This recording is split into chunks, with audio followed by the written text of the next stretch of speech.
Hello friends, Shruthi's food ലാബിൻ്റെ മറ്റൊരു വീഡിയോയിലേക്ക് എല്ലാവർക്കും സ്വാഗതം. ഇന്ന് നമ്മൾ ഉണ്ടാക്കാൻ പോകുന്നത് മുട്ടയും ചിക്കനും ഒക്കെ സ്റ്റഫ് ചെയ്തിട്ടുള്ള പെട്ടെന്ന് ഉണ്ടാക്കാൻ പറ്റുന്ന ഒരു അറബിക് സ്നാക്കാണ് മർത്തബഖ്. റെസിപ്പിയിലേക്ക് പോകുന്നതിന് മുമ്പായിട്ട് നമ്മുടെ ചാനൽ ആദ്യമായിട്ട് കാണുന്നവരുണ്ടെങ്കിൽ സബ്സ്ക്രൈബ് ചെയ്യാൻ മറക്കരുത്. സൈഡിലുള്ള ബെൽ ബട്ടൺ കൂടി എനേബിൾ ചെയ്തിട്ടുണ്ടെങ്കിൽ നമ്മുടെ ലേറ്റസ്റ്റ് വീഡിയോസിൻ്റെ എല്ലാം നോട്ടിഫിക്കേഷൻസ് നിങ്ങൾക്ക് ലഭിക്കുന്നതായിരിക്കും. മർത്തബഖ് ഉണ്ടാക്കാൻ വേണ്ടിയിട്ട് നമുക്ക് ആദ്യം തന്നെ മൈദ ഒന്ന് കുഴച്ചെടുക്കാം. 2 കപ്പ് മൈദയിലേക്ക് ആവശ്യത്തിന് ഉപ്പ് ചേർത്തൊന്ന് മിക്സ് ചെയ്ത് കൊടുക്കാം. 3/4 കപ്പ് പാല് ഇതിലേക്ക് കുറച്ചായിട്ട് ഒഴിച്ച് നന്നായിട്ടൊന്ന് കുഴച്ചെടുക്കാം.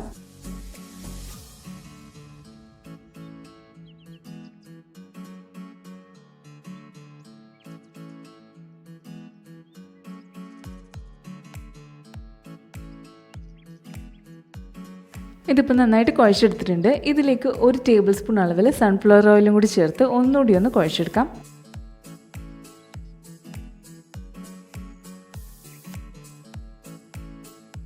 കുഴച്ചെടുത്ത ശേഷം ഒരു പ്ലാസ്റ്റിക് റാപ്പോ അല്ലെങ്കിൽ ഒരു നനവുള്ള തുണിയോ ഉപയോഗിച്ച് നമുക്കിതൊന്ന് മൂടി വയ്ക്കാം.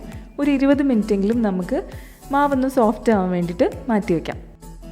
ഇനി ചിക്കൻ ഫില്ലിംഗ് എങ്ങനെയാണ് ഉണ്ടാക്കുന്നത് നോക്കാം. അതിനായിട്ട് ഞാനിവിടെ ഒരു 300 ഗ്രാം ചിക്കൻ എടുത്തിട്ടുണ്ട്. ചെറുതായിട്ട് ഇങ്ങനെ അരിഞ്ഞെടുത്തതാണ്.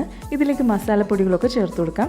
1 ടീസ്പൂൺ അളവിൽ മുളക് പൊടി, 1 ടീസ്പൂൺ മല്ലിപ്പൊടി, 1/2 ടീസ്പൂൺ കുരുമുളക് പൊടി, 1/4 ടീസ്പൂൺ മഞ്ഞൾപ്പൊടി, ആവശ്യത്തിന് ഉപ്പ്, ഓരോ ടീസ്പൂൺ വീതം ജിഞ്ചർ പേസ്റ്റും ഗാർലിക് പേസ്റ്റും ചേർത്ത് കൊടുക്കാം. എന്നിട്ട് ഇത് നന്നായിട്ടൊന്ന് മിക്സ് ചെയ്തെടുത്ത ശേഷം നമുക്കിത് നേരെ ഫ്രിഡ്ജിലേക്ക് എടുത്ത് വെക്കാം. അടുത്തതായിട്ട് വേറൊരു ബൗളിൽ 4 മുട്ട പൊട്ടിച്ചൊഴിച്ചിട്ടുണ്ട്. ഇതിലേക്ക് ഓരോ ടീസ്പൂൺ വീതം കുരുമുളക് പൊടിയും റെഡ് ചില്ലി ഫ്ലേക്സും ചേർത്ത് കൊടുക്കാം. റെഡ് ചില്ലി ഫ്ലേക്സ് ഇല്ലാന്നുണ്ടെങ്കിൽ ഒഴിവാക്കാം. ഇതിലേക്ക് ആവശ്യത്തിന് ഉപ്പും കൂടി ചേർത്ത് നന്നായിട്ടൊന്ന് ബീറ്റ് ചെയ്തെടുത്ത ശേഷം ഇത് നമുക്ക് മാറ്റി വയ്ക്കാം. ഫില്ലിംഗ് ഉണ്ടാക്കാൻ വേണ്ടിയിട്ട് ഒരു പാൻ ചൂടാക്കി എടുത്തിട്ടുണ്ട്. ഇതിലേക്ക് 1.5 ടേബിൾ സ്പൂൺ സൺഫ്ലവർ ഓയിൽ ഒഴിച്ചു കൊടുക്കാം. എണ്ണയൊന്ന് ചൂടായി വരുമ്പോഴേക്കും ഒരു വലിയ ഉള്ളി അരിഞ്ഞതും 2 ചെറിയ പച്ചമുളകും കൂടി അരിഞ്ഞത് ചേർത്ത് കൊടുക്കാം. എന്നിട്ട് നന്നായിട്ടൊന്ന് വഴറ്റിയെടുക്കാം. ഉള്ളിയുടെ കളർ ചെറുതായിട്ടൊന്ന് മാറി വരുമ്പോഴേക്കും ഇതിലേക്ക് 2 ചെറിയ തക്കാളി അരിഞ്ഞതും ചേർത്ത് കൊടുക്കാം. തക്കാളി ഒന്ന് സോഫ്റ്റായി വരുമ്പോഴേക്കും നമ്മൾ നേരത്തെ ഫ്രിഡ്ജിൽ വെച്ചിരുന്ന ചിക്കൻ ഫില്ലിംഗ് ഇതിലേക്ക് ചേർത്ത് കൊടുക്കാം. എന്നിട്ട് നന്നായിട്ടൊന്ന് മിക്സ് ചെയ്തെടുക്കാം.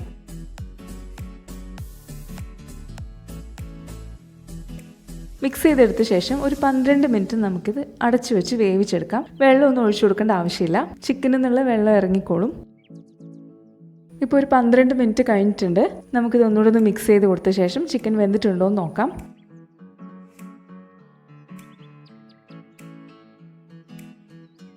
ചിക്കൻ നന്നായിട്ട് വെന്ത് വന്നിട്ടുണ്ട്. ഇനി ഇതിലേക്ക് നമ്മൾ നേരത്തെ മാറ്റി വെച്ച മുട്ട ചേർത്ത് കൊടുക്കാം. എന്നിട്ട് നന്നായിട്ടൊന്ന് ചിക്കിയെടുക്കാം.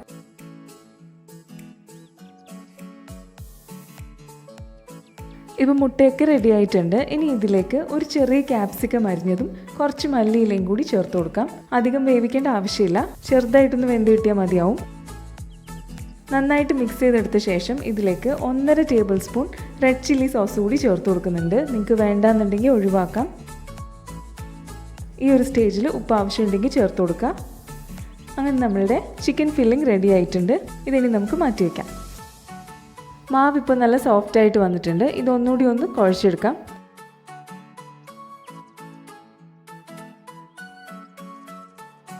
അതിനുശേഷം നമുക്കിത് 5 ആയിട്ട് ഡിവൈഡ് ചെയ്ത് വെക്കാം.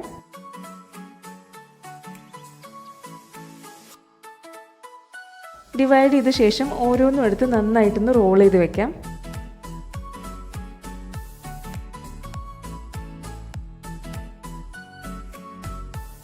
ബോൾസ് ആയിട്ട് ഉരുട്ടി വെച്ച ശേഷം നമുക്ക് ഓരോന്നും നന്നായിട്ടൊന്ന് പരത്തിയെടുക്കാം. അതിനായിട്ട് ടേബിൾ ടോപ്പിൽ കുറച്ച് ഓയിൽ ബ്രഷ് ചെയ്ത് കൊടുക്കുക. എന്നിട്ട് ഓരോ ബോൾസും നമുക്ക് നന്നായിട്ടൊന്ന് പരത്തിയെടുക്കാം. അത്യാവശ്യം തിന്നായിട്ട് തന്നെ പരത്തിയെടുക്കണം, കാരണം ഇത് കുറച്ച് ക്രിസ്പി ആയിട്ടാണ് ഇരിക്കുന്നത്.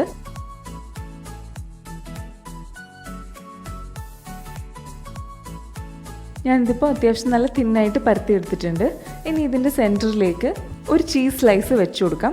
ചീസ് സ്ലൈസ് ഇല്ലാന്നുണ്ടെങ്കിൽ അത് ഒഴിവാക്കാം. അതിനുശേഷം നമ്മൾ നേരത്തെ എടുത്ത് വെച്ചിരുന്ന ഫില്ലിംഗ് ആവശ്യത്തിന് ചേർത്ത് കൊടുക്കാം. എന്നിട്ട് ഓരോ സൈഡും ഇങ്ങനെ ഫോൾഡ് ചെയ്തെടുക്കാം.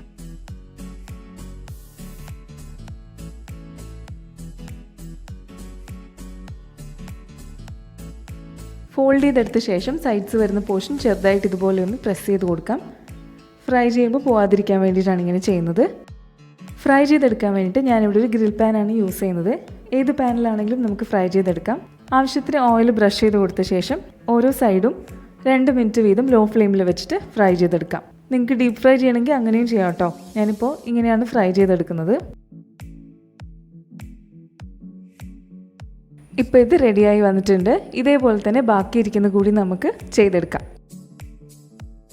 അങ്ങനെ വളരെ എളുപ്പത്തിൽ ഉണ്ടാക്കാൻ പറ്റുന്ന മർത്തബഖ് റെഡി ആയിട്ടുണ്ട്. ഇതിന് ഞാൻ കട്ട് ചെയ്ത് കൂടി കാണിക്കാം. ഇത് വളരെ ടേസ്റ്റിയാണ്. അപ്പോൾ എല്ലാവരും ഇത് വീട്ടിലൊന്ന് ട്രൈ ചെയ്ത് നോക്കിയിട്ട് അഭിപ്രായങ്ങൾ കമൻസിൽ പറയാം. ഇന്നത്തെ റെസിപ്പി എല്ലാവർക്കും ഇഷ്ടമായി എന്ന് വിശ്വസിക്കുന്നു. ഇനി മറ്റൊരു വീഡിയോ ആയിട്ട് പിന്നീട് കാണാം.